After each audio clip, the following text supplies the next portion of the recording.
Il va de soi que les sciences s'exercent nécessairement dans un cadre social et historique particulier, qu'elles sont à la fois cumulatives et réfutables et que par conséquent, un résultat scientifique à un moment donné objective certaines propriétés du réel telles qu'elles sont conçues et définies à un certain moment et telles qu'elles sont captables par des instruments de mesure et calculables par des outils scientifiques et qui ne seront pas nécessairement ceux que dans un siècle plus tard ou un millénaire plus tard on pourra employer. Donc cette définition est évidente. Les sciences sont toujours socialement, historiquement constituées.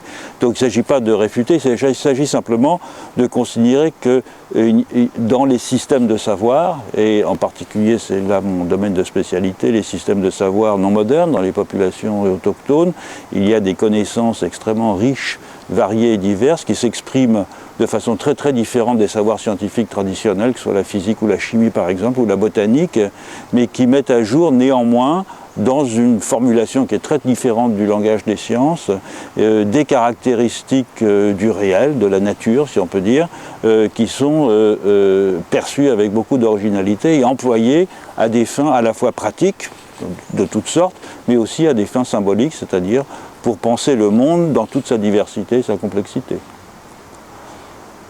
La notion de construction sociale a été critiquée de fond en comble depuis maintenant une trentaine d'années, et la question de l'objectivité et de l'absolu ne sont pas des façons de définir les sciences. Objectivité oui, mais absolu non.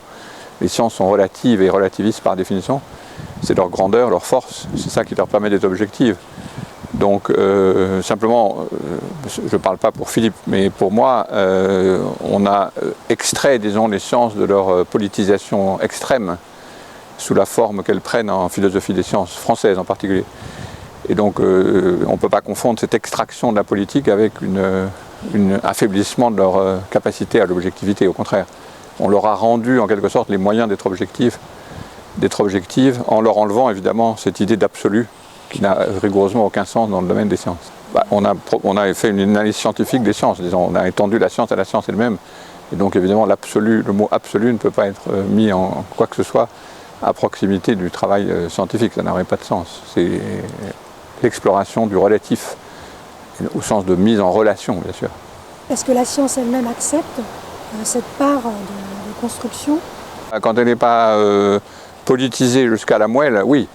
Et c'est pour ça que ce qui rend intéressant toutes ces questions sur l'anthropocène, disons, et la discussion climatique, c'est que ça a montré aux scientifiques eux-mêmes, je crois, la limite de la politisation qu'ils acceptent en utilisant des mots comme absolu pour parler de ce qu'ils font qui ne correspond pas à leur pratique.